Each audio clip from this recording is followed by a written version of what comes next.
Ladies and gentlemen, good evening. My name is Duncan Brown, and I'm a trustee with the Baltimore Council on Foreign Affairs. I hope this webinar finds all of those tuned in safe and well. Before I introduce Professor Andrew Natsios, a quick announcement regarding the logistics for tonight's webinar. We are using the Zoom platform tonight, so everyone is automatically muted and will stay muted. Additionally, the only persons you should see on your screen will be myself or Professor Natsios. Tonight's webinar will include remarks by Mr. Natsios, followed by a Q&A session. Audience questions will be handled through the Q&A function in Zoom. If you look at the bottom of your screen, you should see a Q&A button. If you click on that button, type in your question, select goes to everyone, and then just hit submit or hit return, and we'll get your questions. Please do note that this webinar is being recorded, and it will be available on the Baltimore Council on Foreign Affairs YouTube website in about 2 weeks. And now to tonight's speaker. Professor Andrew Natsios is an executive professor at the Bush School of Government and Public Service at Texas A&M University, and he is also the director of its Scowcroft Institute for International Affairs. He was previously a distinguished professor in the practice of diplomacy at Georgetown University's Walsh School of Foreign Service. He also served as the administrator of the U.S. Agency for International Development, better known as USAID, from 2001 to 2006. He was also the special envoy, or the U.S. special envoy to Sudan in 2006 and 2007 to deal with the Darfur crisis, and then also the North-South Peace Agreement. Earlier in his career, Professor Natsios served in the Massachusetts House of Representatives and the Massachusetts state government as the Secretary of Administration and Finance. He was also the CEO of Boston's Big Dig after, and I repeat after, a major cost overrun scandal. The Big Dig was the largest construction project in American history, basically moving interstate highways and digging tunnels in the metro Boston area. Professor Natsios has recently edited a new book called Transforming Our World, which details the foreign policy of George H.W. Bush. Professor Natsios was a member of the U.S. Army Reserves for 23 years and served in the 1991 Gulf War and retired as a lieutenant colonel. He is a graduate of both Georgetown and Harvard universities. Please join me in giving a warm, albeit virtual, welcome to Professor Andrew Natsios. And sir, over to you. Thank you very much, Duncan, and thank you for the invitation to speak this evening. I wrote an article for PRISM, which is a journal of the National Defense University on strategy, and it's called Foreign Aid during a period of great power rivalry. And so it looks at foreign aid in the past, during the post-Cold War world, and then where we should direct foreign aid to be when we are in competition with China and Russia as great powers. So let me sort of use that as a base and expand on that. And I'm not going to repeat the entire article, but let me go through some of the history. The foreign aid program in the United States actually goes back to the 1830s when Congress appropriated money to help with reconstruction in Chile after a devastating earthquake. And episodically from then until the First World War, Congress would appropriate money. So the first foreign aid project is Alexander Hamilton going to Haiti after he retired as Secretary of the Treasury under President Washington to help them write their constitution after they overthrew out the French, who were the colonial overseers of Haiti. And so that was technically our first technical assistance program, even though he may not have seen it as that. In World War I and then World War II, Herbert Hoover fed millions of people after World War II, but during World War I, in what was the largest food aid program of the 20th century, he saved tens of millions of people's lives and was, until his fateful presidency, one of the most revered figures in Americans in Europe. But we did not institutionalize any of this until Harry Truman, when the Marshall Plan was created, and then there were successive aid agencies created by both President Truman and then by President Eisenhower. There are three of them, these aid agencies in the federal government. They were united and consolidated in USAID, the United States Agency for International Development, in 1961, which was originally created by President Kennedy, in an executive order and then through legislation. The most famous of all of the aid programs, probably in American history, world history, was the Marshall Plan, which started this whole thing. And George Marshall is regarded, who, in addition to being the greatest staff officer in American history and the Secretary of War during World War II and Chief of Staff of the U.S. military, and later Secretary of Defense, interestingly enough, he's also regarded as the godfather of our aid program. And there's a big picture of him with the Marshall commencement address at Harvard University, where he announces the Marshall Plan, which was very successful. And while he said in it, this is not directed against any other country or any power, it's to reduce human misery and feed people and start economies moving and all that. It was directed against the threat of Stalin taking over Europe in the 1940s, and which was actually happening. And so one of the reasons for the plan was to combat the expansion of the Soviet Union and then China later on. That program that was established then had controversy associated with it. People who are from the realist school of foreign policy said, well, you know, foreign aid is really not useful other than as a legalized form of bribery. We want countries to do something, and to get them to do it, we give them money. And there's a long history of that going back a couple of thousand years, where powers would use money to convince other people to align themselves with the foreign policy of the aid from the country that gave the money. Well, I mean, that's a cynical way of looking at it, and there's some articles on that. Our aid program has done that in the past, but my calculation is maybe 10% of the aid program was that parochial during the Cold War. Did we provide aid in the national interest of the United States? Of course we did. But let me tell you what it was used for. In the case of South Korea, which was probably the most, from a national point of view, in other words, in terms of an individual country, was one of the most widely successful programs in the 20th century in state building. AID spent, in today's dollars, $18 billion over 25 years in South Korea. Park Chung-hee was the president, a brutal dictator, but he was a visionary. And he built the modern South Korean economy. In 1958, the economy was devastated by the Korean War and had one of the highest acute malnutrition rates in the world. There was a lot of stunting. You could see the generational change in this height of Koreans based on when they were born because of that stunting. It is now the 11th largest economy of the world, and a lot of that had to do with what AID did. That's now lost in history. Many young South Koreans don't even know that.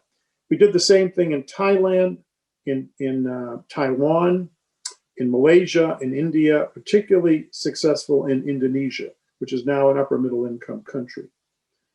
So we did it in Greece, we did it in Turkey. There are large aid programs in the 1950s, just after the Greek Civil War, where the communists attempted to take over Greece, and then and the same thing in Turkey. Those programs focused on infrastructure, the building of infrastructure, roads, bridges, port facilities, airports. In fact, AID built in 1962 the airport in Kandahar in Afghanistan, which was also used as a stopping off point for Pan American Airlines when they had still propeller flights. And that airport, by the way, was still there when we arrived in 2002, January 2002, and AID quickly put some money in to make the sewer system and water systems work again, and it was widely used during the period during the Civil War in Afghanistan. So the success stories were by country. I mentioned just some of them now, but also in sectors. So one of the greatest success stories next to the Marshall Plan by sector was in agriculture.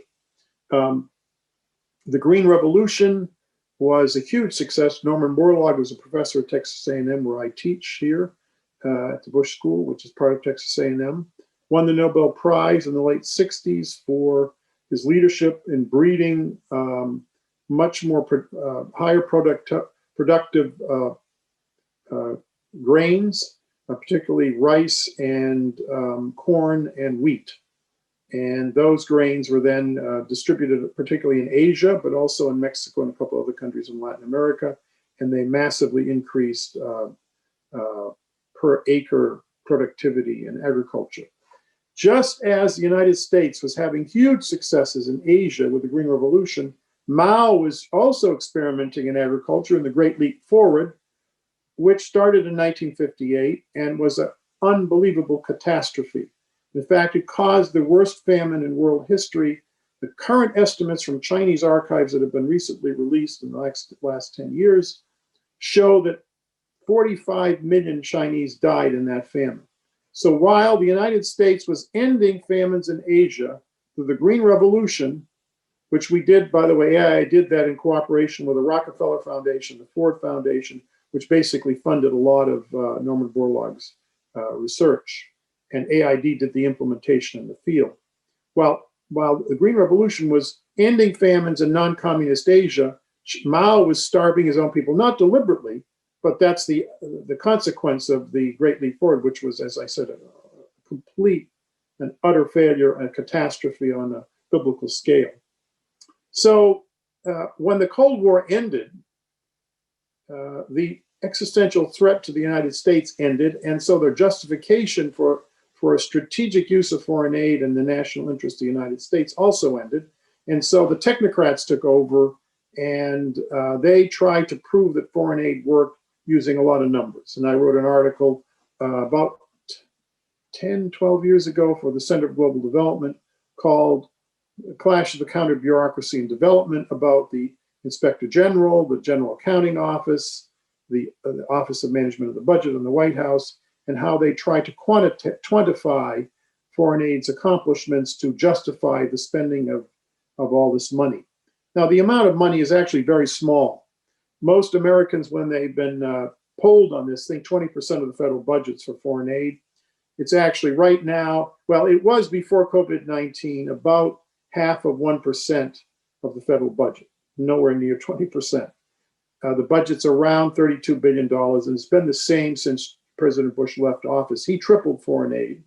The three great foreign aid presidents since World War II are Harry Truman, Jack Kennedy, and George W. Bush. This is the younger Bush, 43 as we call him. And President Obama continued to that program. He had two big initiatives. Bush had about 22 initiatives. He had to implement a lot of them, so I know them about them directly. What we basically did during the Cold War and since then is to tie allies of ours in the developing world to the United States through civil society, through NGO programs, through university linkages programs. We have massive scholarship programs to bring people from the developing world here to go to our universities to get PhDs. For example, I think we brought 6,000 South Koreans to the United States to get their PhDs. They ran South Korea, essentially. But they were educated at American universities. There was a study done that came out when I became aid administrator in 2001 that showed 58% of all the agricultural scientists and agricultural economists in the developing world went to land-grant colleges, agricultural schools in the United States to get their PhDs. And was hugely successful because of the Green Revolution needed these people to do implementation over many years. One of the characteristics of the aid program during the Cold War and then during the post-Cold War world was the aid programs during the Cold War were 20-year programs.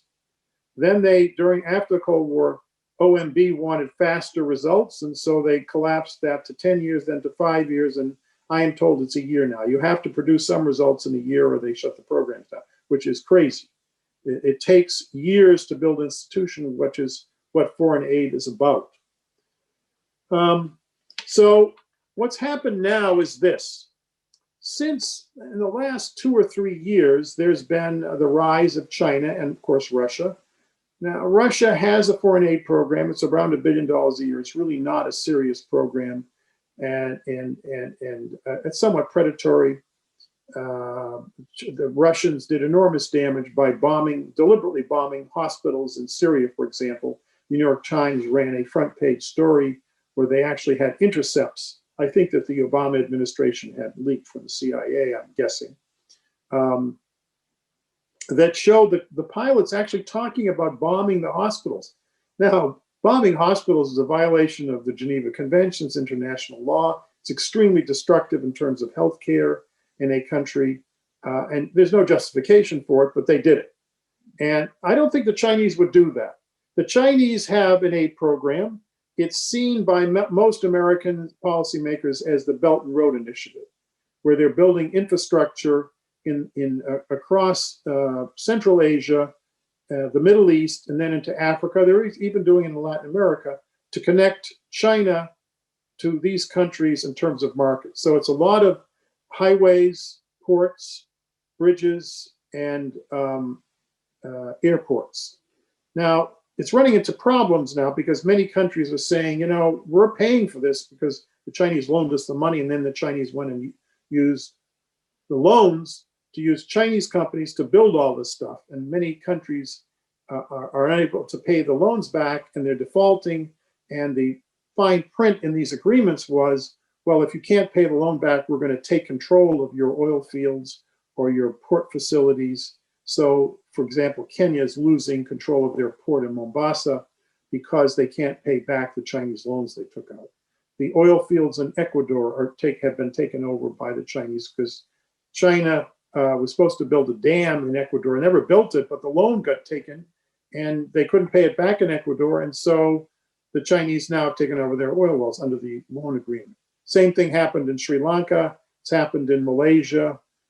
And so there's headwinds now against this, but they're still going ahead with it.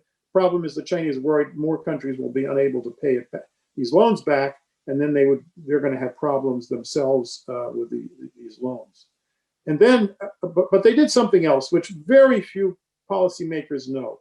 They have copied the AID of the Cold War. One of the most successful programs, the scholarship programs I was talking about. We used to bring 20,000 students from the developing world to the United States every year to get their masters or PhDs.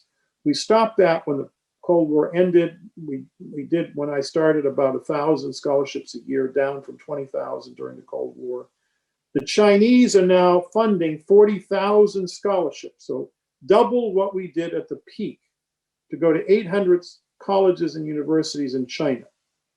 And they're not teaching democratic capitalism at these schools. They're teaching an authoritarian Chinese model of development of protectionism, and that's heavily focused on infrastructure, not on building institutions, because the Chinese actually don't know how to do that. And of course, the Chinese are now in competition with us in terms of a vaccine. We are now catching up. We should have made arrangements for vaccinations in the developing world because our aid program under the Trump administration was very, very narrowly focused. It was focused tactically, not strategically. We decided it was not politically defensible to immunize people in the developing world before our people were immunized. This is the problem with that. We are now seeing the mutation of this virus. They're called variants. There are 17 mutations. Most of them are irrelevant in terms of changing the disease. However, several of them, the one in Great Britain, for example, has made the virus twice as infectious, which means if it spreads quickly and spreading, by the end of March, it will be the dominant strain of virus in the United States. It will be much more contagious than the current disease, virus that we're contending with. Good. Well, it's good, though, that the Pfizer and Moderna vaccines also protect us against the UK variant.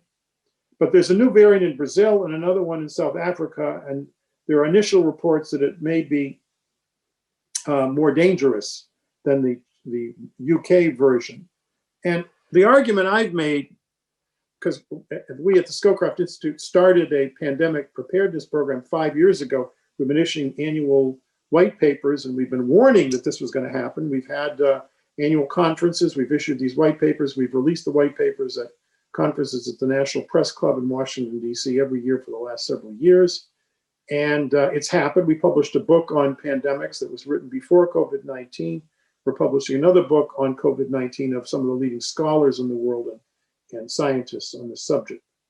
So COVID-19 now has become a battleground. The Chinese are promising vaccines all over Africa if Africa's countries will vote with the Chinese in the UN and other world bodies to support the Chinese position on the Uyghurs, on Taiwan, and on Hong Kong. They don't like being criticized on this, so they're going to try to buy votes in the UN, which is a very crude use of foreign aid, but it's many African countries and Latin American countries are saying, look, we don't have any choice. You guys in Europe and the United States are not helping us with vaccines. They are, and all they want is a vote from us. So we're at risk of losing control of our leadership in international bodies on critically important issues with respect to Chinese abuse of their own population in votes in international bodies, because the Chinese are using aid in a very tactical and, I would argue, predatory way, but very effectively, very effectively. And they are also spreading their view of how economies should develop. They talk about democracy as a failure. They talk about free market capitalism as a failure. And they say our model is a better model. You should follow us, not the West. So what should an aid strategy look like? And I'll conclude with this and then answer questions.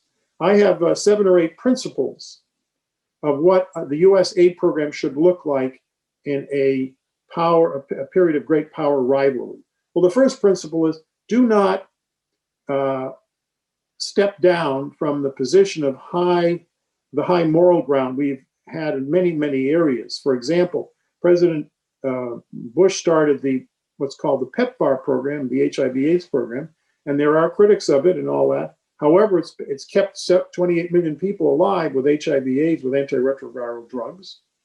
And it is very popular in Africa, where the epicenter of this pandemic is. And there was no good for us. It didn't help us at all as a country.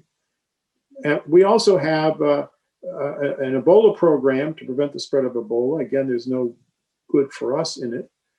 In a direct sense, but it's improved the image of the United States. While the United States was very unpopular in the Middle East under President Bush, it was very popular with 80% approval ratings in many African countries because he increased aid to many African countries by 800% when he was president. And President Obama kept that going. And that has improved or maintained a very strong image for the United States in Africa. Secondly, we should continue these programs, even though they don't look like they're tied to our national interests. These health and education programs help the population of the country. They're very popular, and a healthy world is good for us. We don't want infectious diseases spreading, and we're going to have more pandemics in the future, not fewer. Secondly, we should avoid transactional foreign aid, where we buy, doing what the Chinese are doing, buying votes. Because it doesn't work very well, frankly. And one of the things that the Trump administration did, which I did not agree with, was to basically punish countries when they didn't do what we wanted them to do. We would cut their aid off. So because Guatemala, El Salvador, and Honduras could not control these caravans coming toward the US border to immigrate to the United States illegally across the border, he shut off the aid program. Well, the aid programs in those 3 countries were designed deliberately to reduce the motivation for people to leave their countries to come to the United States. And they were working, actually. We can show that in the data. But, but the heads of state would not comply with, or couldn't comply with some of the demands of President Trump. And so we shut the aid program down in those countries. We just shut down $300 million aid program in Ethiopia because they were not being cooperative enough on negotiations with Egypt and Sudan over the Nile River Dam that Ethiopia has built, called the Grand Renaissance Dam. Well, that's counterproductive to do that. Ethiopia's been an ally of ours for a long time. They're engaged in a terrible civil war in Tigray right now, and as well as Eritrea, having been sent 41 divisions into Tigray. And our leverage with the Ethiopians is gone because we had an aid program that was very influential in the country. The president shut it down because they weren't cooperative on something else, the negotiations over the Nile River waters. And that's not a good use of aid. You can't turn aid programs on and off like water in a sink. because these programs take years to start, years to succeed, and you're basically dumping all the money we spent on these programs down the toilet because the programs are shut down. We used to have very long time horizons during the Cold War. We should go back to that because we can show that long-term programs that last 10 to 20 years are more successful in building institutions than short-term programs that are a year or two. We should be locating U.S. missions. They're talking about shutting down U.S. AID missions in developing and graduating countries. We graduated Panama, for example, in 2012, the Obama administration. I strenuously opposed that. And the reason is this. There's a canal in Panama. It's very important to our national security for military reasons and for commercial reasons. In fact, Texas, where I live, I'm a transplanted New Englander. I'm from Massachusetts originally. We ship our cattle live to Asia through the Panama Canal. If there is a pandemic, as we have now, there is a risk of the Panama Canal shutting down. If we have a repetition, for example, of the 1918 influenza pandemic that killed 5% of the world's population at the upper end estimates of the pandemic deaths, we would shut the canal down. That would be a disaster for Panama because 70 or 80% of their revenues come from that canal. The Panamanians have told me they did not want us to shut the mission down, even though they're a middle-income country. They're doing very well, but their healthcare system is not up to par to handle a major pandemic. We should have kept the mission open. We have a large mission in Egypt. We should keep it open because the Suez Canal is critically important. We had a program we were about to shut down in Morocco, but the Pillars of Hercules, as the ancient Greeks call them, where Gibraltar is critically important to getting to the Mediterranean Sea. And I argued we should have a permanent large-scale aid program in Morocco because of the critical importance of that strategic choke point in world shipping. And that's true in other areas of the world as well. So we should be looking at where we locate aid missions and what we do in these missions based on the broader strategic interest of the country we're helping and of the United States, because we share interests in many cases. We should reboot the scholarship program to compete with the Chinese. Our universities are now competing for top positions in the world with Chinese universities. We should be bringing these students to the United States as we did before. Now, I don't want to end with just talking about competition. One of the most successful things AID did with CDC during the Cold War in the mid-1960s, actually, was the eradication of smallpox, one of the most horrible diseases in the world. It was endemic in the developing world. We eliminated it 100 years ago, but through immunizations and vaccines. But it was still raging in the developing world, and something like 300 million people died of smallpox in the last century. And there was an effort made in cooperation with the Soviet Union through the World Health Organization that coordinated it, but we really ran it. AID and CDC ran it with the Soviet Union, believe it or not, at the height of the Cold War. Their scientists worked with our scientists because it was in their interest and our interest to eliminate this scourge of humanity. And we succeeded. There has not been one single case of smallpox since 1977. And that's because of this cooperation. So we should try to find some areas that we might be able to work with the Chinese and the Russians on that is in our national interest. I would have suggested health, but that's probably not possible given the competition that we're facing with the Chinese on COVID-19. So those are my comments. I would be happy now to answer questions if any of you have any. I cannot see them, Duncan, so can you read the ones that you'd like to? Because I'm not very technically oriented, so I use Zoom, but not in terms of Q's and A's. Yeah, I'll take, hopefully you can hear me. Give me a thumbs up, yes. So yes, I have questions for you and questions from the audience for you. The first one is, should aid be contingent on following U.S. norms that might change from one U.S. administration to the next? And the classic example here has been cutting off aid to countries that potentially use that aid for abortions. Your views on that? Well, I I am a Republican. I'm right of center. I am not. I'm a traditional establishment Republican. Let me just put it that way. But I am pro-life, and the fact of the matter is, abortion is illegal in most of the developing world. There's only one country in Africa that allows abortion legally.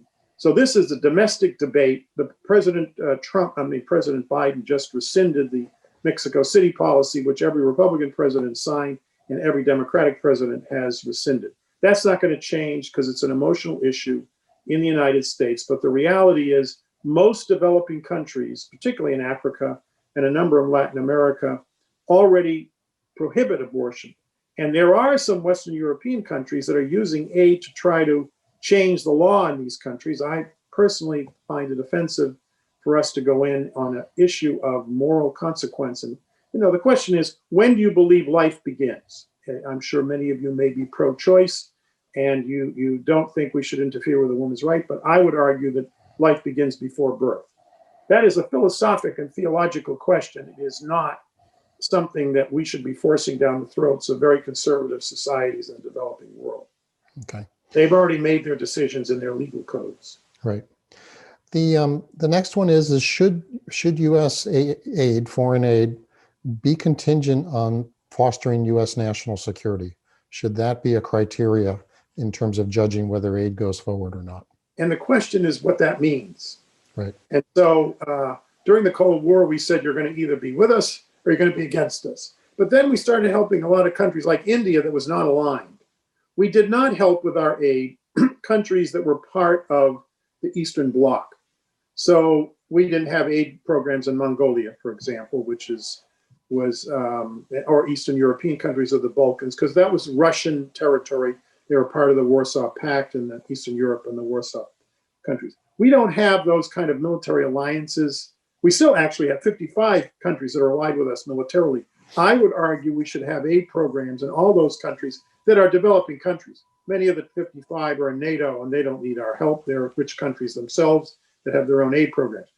So I do think that we should combine a broad review of which countries are in the strategic interest of the United States to be prosperous and stable. And we should concentrate our aid in those countries, whether we have a military alliance or diplomatic alliance with them or not.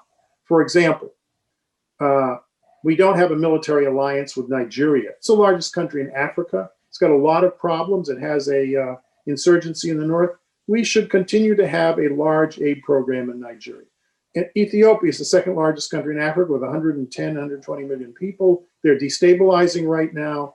I would urge President Biden, I just signed a letter for him to appoint a special envoy for Sudan, which is also very unstable right now. But I would have a special envoy for the Horn of Africa and continue our aid program. I hope that President Biden restores the aid program that was cut by President Trump in Ethiopia and not use aid as a stick. We should use it as a long-term strategic tool of national security interests of the United States, broadly defined, which means these choke points on the high seas, for example. It's in Morocco's interest to make sure the entrance to the Mediterranean Ocean stays open. It's in the interest of Egypt to have the Suez Canal, which takes huge revenues from that canal. It's interest of Panama to keep the Panama canals, there are actually two canals now, open and running, and we don't want a pandemic to affect the workforce so much that the locks shut down in Panama. So yes, in the strategic, but broadly defined, not narrowly defined.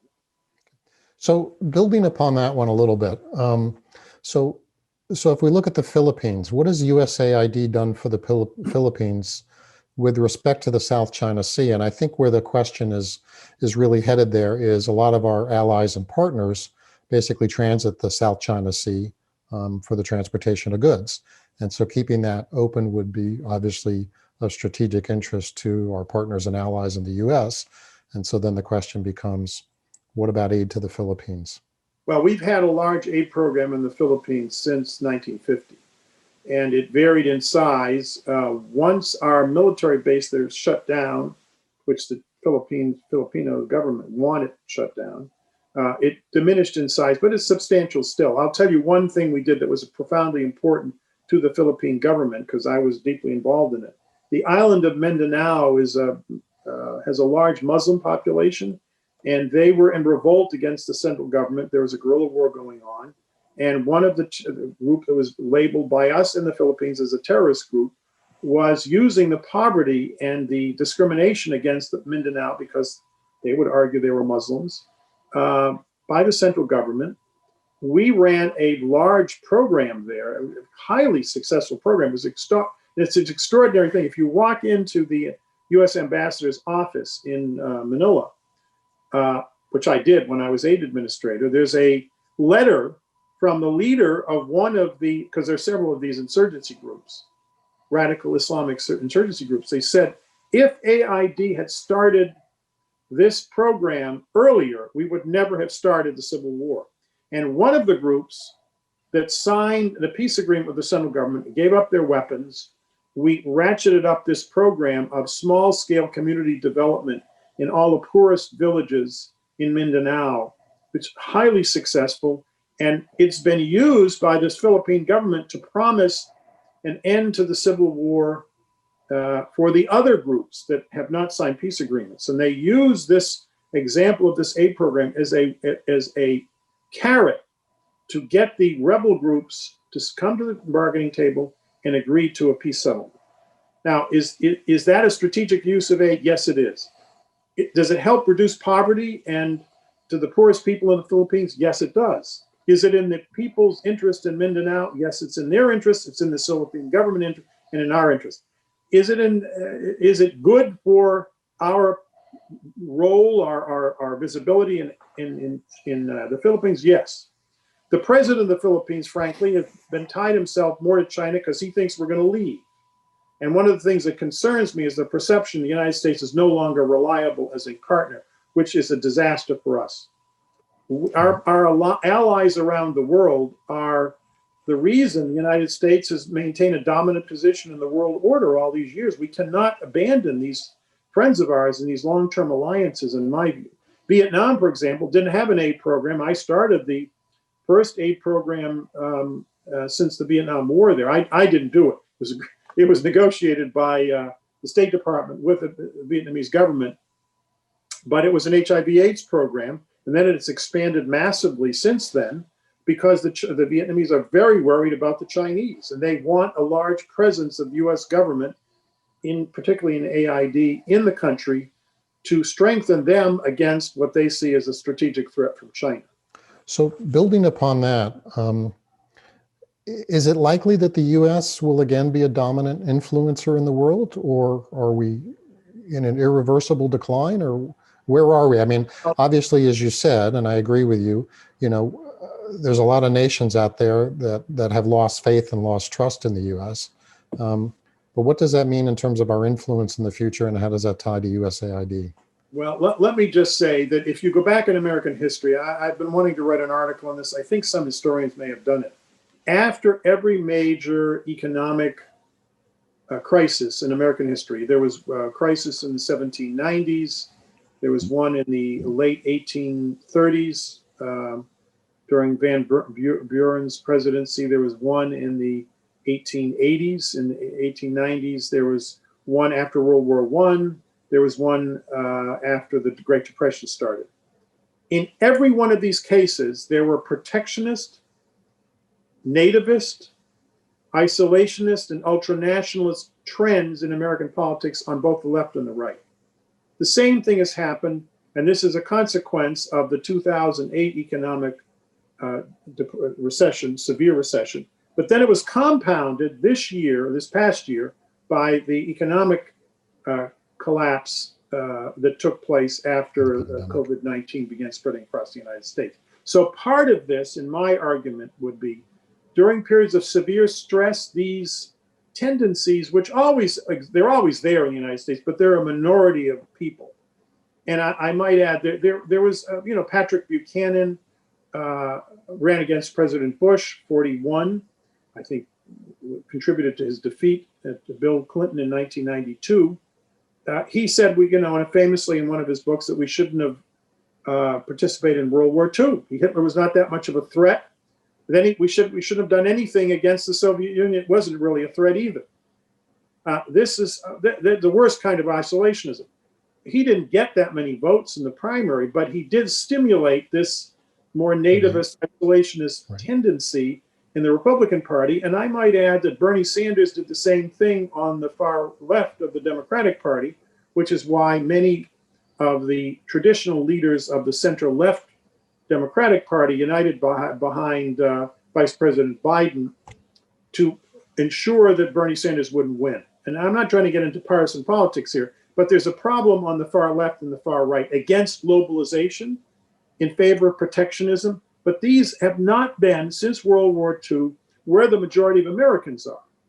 But both parties now have to contend with factions that are very strong against a strong position of the United States abroad. And I am more with the establishment Republican Party that I belong to, and very much opposed to this nativism and isolationism and protectionism. Switching gears a little bit, can you comment on cutting aid to Myanmar or any other country that has had an overthrow of a democratic government? Well, that's actually a federal law that was, I think that it was passed in the 1980s, I believe. I started in AID under Bush 41. I was the director of the Office of Foreign Disaster Assistance. And within 2 weeks or 3 weeks of me taking over as the director, Omar al-Bashir, who just got removed from power last year in Sudan, overthrew a democratically elected government, government of Sadiq al-Mahdi, was pro-American, pro-Western, and anti-communist, but he was democratically elected. He did some bad things in office against the South, but he was democratically elected. He was overthrown, and by law, the United States must shut down all development programs in any country that has overthrown a democratically elected government. Now, if it's a dictatorship and it's overthrown, you don't have to, there's no law requiring to shut down the aid program. But that law has been in place for, I think, 40 years now.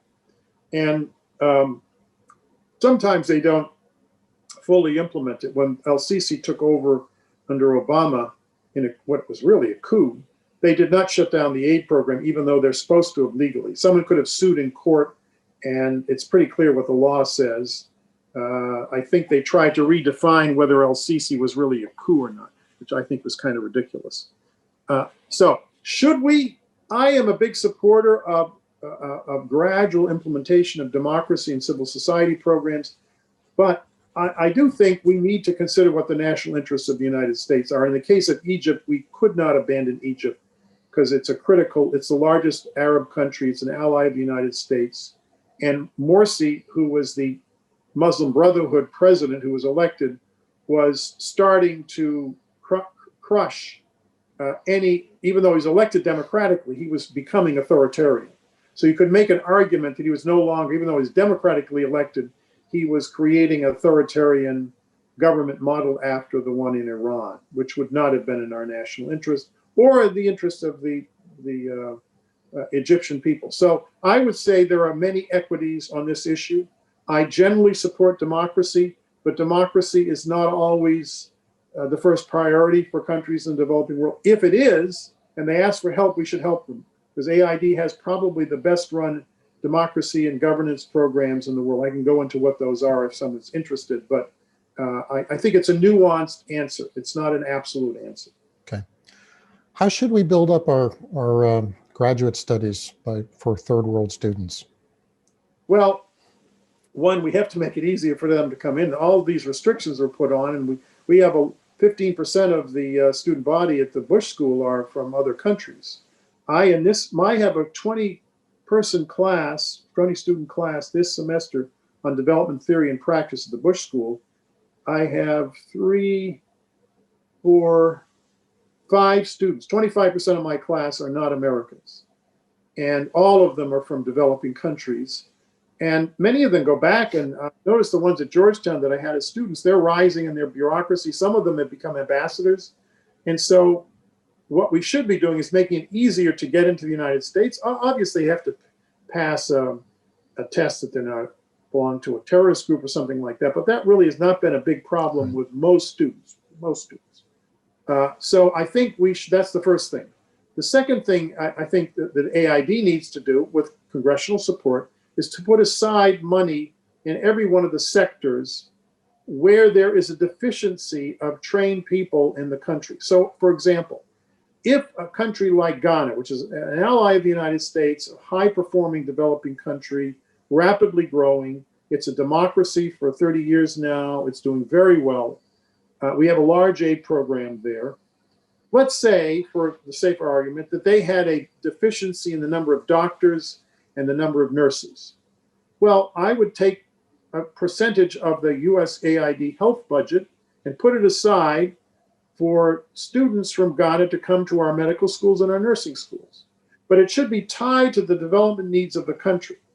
And it should be focused on sectors where there are not enough technically trained people. For example, if Benin doesn't have enough agricultural scientists or economists, that we could bring some students over to get their master's degree. I would go to state schools, which are much cheaper. Now, I went to private schools, and I certainly support private schools, but unless they're willing to subsidize the tuition, I don't think we can afford the tuition in some of these very expensive private schools.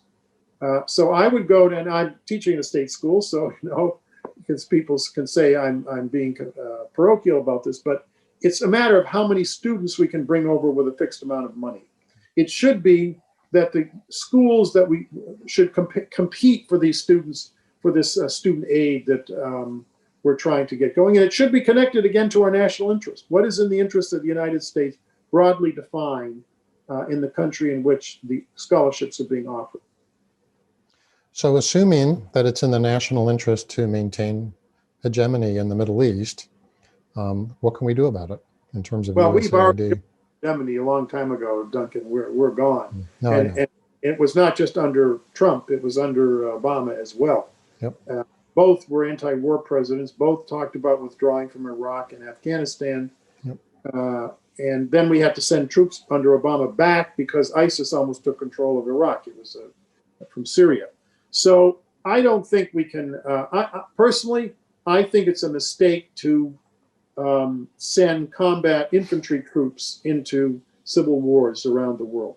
I think special forces, where we mobilize and train and help focus from the behind the scenes, local forces, local militias, or government troops trying where the government is a one we want to support. I think we should do that, and I think we should be involved. But I think the time where we send large land armies in to fight guerrilla wars is over. We're just not going to do that anymore. American people won't tolerate it, and I don't think strategically it makes that much sense. Okay. On the other hand, I would have put a permanent base of maybe 20,000 troops in Iraq and Afghanistan, the way we did in Japan and South Korea. We still have a base in South Korea, even though South Korean army is one of the finest armies in the world. We can get into that in a minute if you want to, but we didn't do that because people wanted to just leave, and that's not a good idea because it destabilizes these countries, and we don't want that. Is there any information on how much of the aid actually gets to the areas we intend and is, not taken, for example, by government heads personally? Well, this is an illusion about our aid program. The only countries right now, and I asked for a list, but I'm fairly certain it's only about 3 countries where we put any money into the treasury of the country that we're working in. And that's in Egypt, in Jordan, and Israel. We have an aid program in Israel. Jimmy Carter promised Israel and Egypt if they signed the Dayton Accords, not Dayton, whatever the accords were that ended the war between Egypt and Israel. Dayton was Bosnia. That we would provide aid to both countries. Now, Israel doesn't need any aid, and I think we tried to phase it out. They want to get military aid, that's fine, but there's no reason any money should go from AID, but it does. There's a strong support for Israel in the Congress. We used to send what we call budget support money into the treasury in Pakistan, but the auditors didn't like it because they couldn't tell where the money went, and I understand why they're saying that. Well, we didn't make the decision. That's a decision made by Congress and the White House. I personally am opposed to budget support. It's a very bad idea for a variety of reasons. Europeans used to like it more. They couldn't track where the money went, and there was evidence that it was taken. Most of our, in fact, virtually all of our, 95% of our aid goes through international organizations like UNICEF to immunize children, like the World Food Program to distribute food, or distribute vouchers for people to buy food in emergencies, or like UNHCR, which gets money, United Nations High Commissioner for Refugees, that runs refugee camps and displaced camps in the developing world in emergency situations. Or we send through international NGOs. About 20% of the aid budget goes through international NGOs, 25% goes to international organizations, and then about, I think it's 25 or 30% go to for-profit companies that do development work around the world. And some of the NGOs don't like them, they compete with the NGOs, but we spend about 30%. And then some of the money goes to other federal agencies. So if we want a federal department, for example, and we're not doing this now, but during the Cold War, Brazil wanted to set up an income tax. And so we actually provided funding to the IRS to go to Brazil to show them how you set up an personal income tax.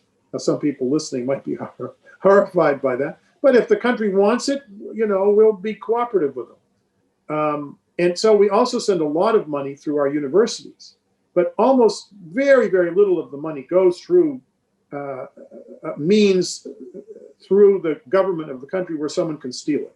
And that's the reason we don't do that, is because auditors properly, and the Congress and the White House, Democratic and Republican presidents, don't particularly like the risks involved in putting money through government. Now, some development people say we could do better if we put more money through the government of the country. We can make that argument. I don't accept it myself. Okay. What aid programs should we have or open in places like Honduras, Guatemala, El Salvador to help with the refugee crisis that's going on and potentially slow migration down out of those countries? Right.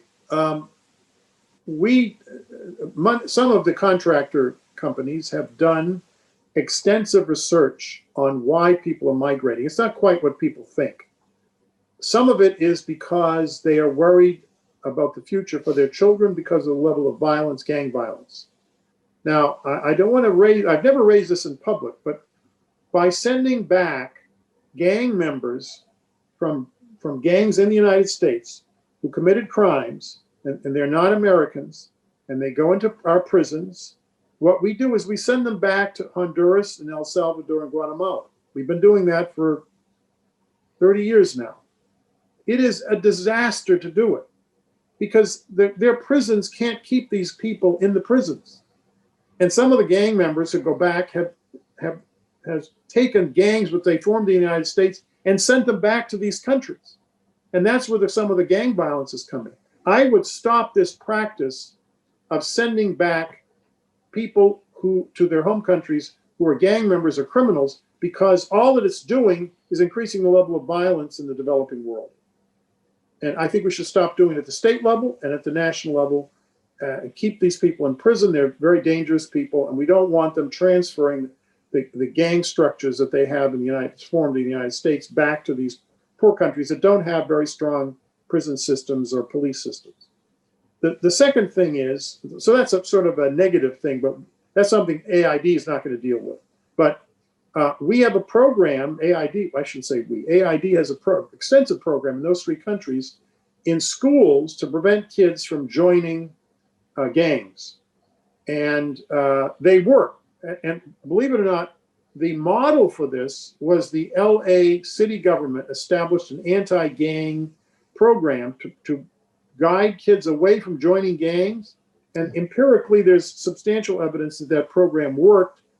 And one of the 8 contractors took the director of that program from LA, and they're running the program in these 3 countries. And it's very successful until it was shut down. So what we want to do is get to the causes of violence, and one of them is the gangs. The second thing I would continue to do is economic growth programs in these countries to create jobs so young people don't join gangs because they want to eat. They get a good job with the private sector.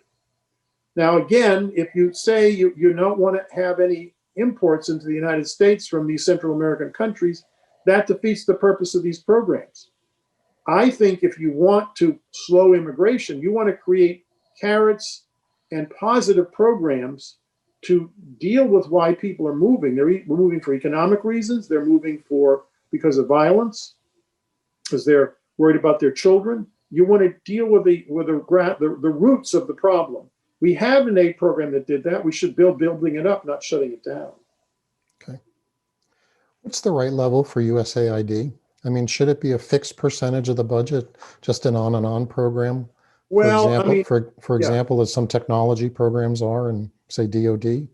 Now, I do not support a fixed percentage. That's something that the international community wants. I was at an international conference and they said, you should be spending a certain percentage, 1% of your budget, of your GDP, not of the budget, but of the GDP of the United States. I said, do you have any idea how big our aid program would be? It would go from 30 billion to 125 billion. We could not spend $125 billion, which is what many European countries insist we spend, if we wanted to. The absorptive capacity of these countries does not exist for that much money. It would be a disaster, actually. I support the current level, and I think, frankly, we should be opening more missions up in more countries that are unstable to see if we can stabilize them. So would I increase the budget? Yes, maybe to around 40 billion, but I would not increase it to what some of the Europeans have been pushing us to do. The Europeans give more money for aid than we do, much more of their GDP than we do. We are ranked 22nd of the rich countries in terms of the level of aid as a percentage of GDP. President Bush was quite shocked when he took office. He went to the first G8 meeting, and this is at Kananaskis in Canada. A friend of mine was in the room briefing him, or actually one of the aid people was briefing him, and he said, where do we rank? And my guy said, well, actually, we're 28th. He said, that's not possible. He said, it most definitely is possible. And what's been happening since the Cold War ended is they've been cutting the aid budget every year, saying, what's the threat? We don't need to have an aid program. And now we're down to around $7 billion. Well, he increased it to around, it grown back to about a 10 billion budget under Clinton, President Clinton. And then he increased it to 32 billion, which is where Obama kept it. So I think we should at least maintain what we're doing now. We have a huge budget deficit. I am extremely worried about. I think it's the principal problem facing the country, frankly. 16% of GDP is our budget deficit. That's higher than the height of the Second World War, where it was 12%. 4% is dangerous, above 4%. We're quadruple that. So I don't want to put more pressure on it, but I think it would be the DoD budget, $700 or $800 billion. Certainly we can find $32 billion to continue the existing level of aid. I don't think we've allocated it very well. There's a third of it's in health, and 25% of it is in disaster relief, in refugees and displaced people and famines. I think we're not spending enough money on agriculture. We should be spending more money on economic growth, on trade capacity building, and on governance. Governance is a critical issue. We're not spending enough money because health is popular in the United States and people don't want to cut those programs, and I understand that. So I would spend more money in those other areas, not in human services. We're spending a huge amount of human services now, which I support, but it's unbalanced. So along those lines, and kind of coming back to should aid be contingent on following U.S. norms, should the U.S. use aid to support birth control in underdeveloped countries? We have the largest birth control program of any aid agency in the world, including the United Nations, I might add. And it's been highly successful. It was concentrated in Asia, which was thought during the Cold War to have the biggest population problem, which it did. And so we can actually show empirically that, because we're the only family planning program in the world going on in terms of aid was the USAID program in Indonesia and South Korea, in Taiwan, in India, in Bangladesh, in Thailand. And if you look at the fertility rates in those countries, they're actually very low now. Lower, we're low now. We're below reproduction. I don't know if you know that. Yeah. The reproduction rate is 2.1 children per family. We're at 1.7 now, and Germany's at 1.4. Russia's at 1.3. China's at 1.2. China has 1.4 billion people now. By the end of this century, no matter what they do, they'll be at 1 billion people. They're going to lose 400 million people the next 80 years. So family planning, in my view, should be shifted out of Asia, where it's been highly successful, AID's program, which I support very strongly, to Africa. And Africa is where the explosion's taking place.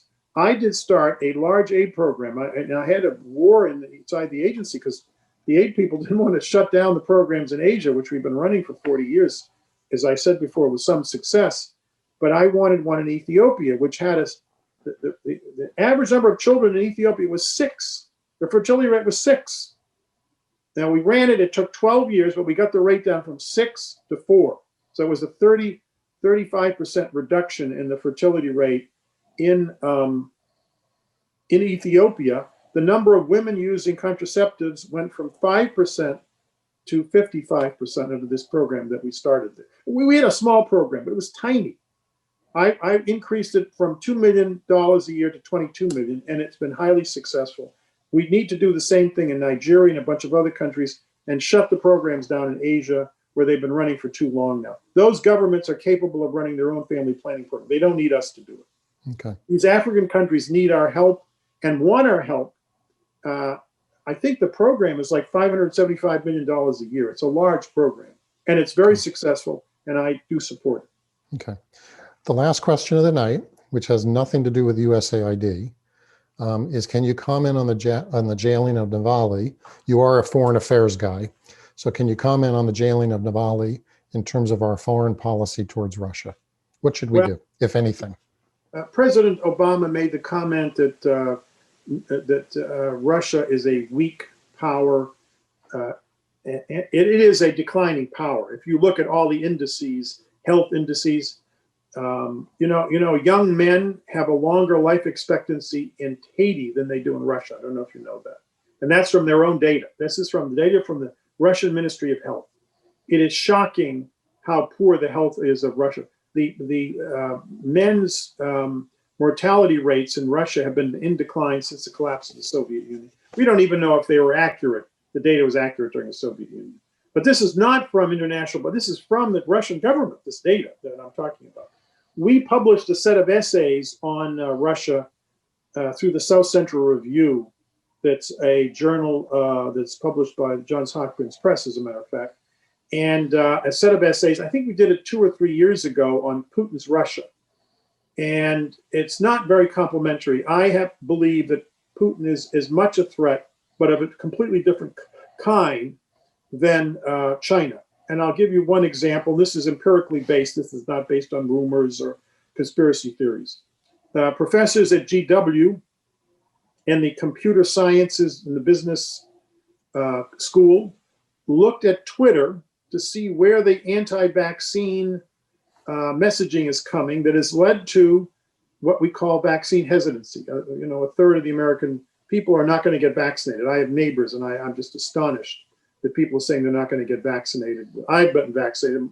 My wife's about to get vaccinated. I want my children and grandchildren all vaccinated. And where is this coming from? They asked the question.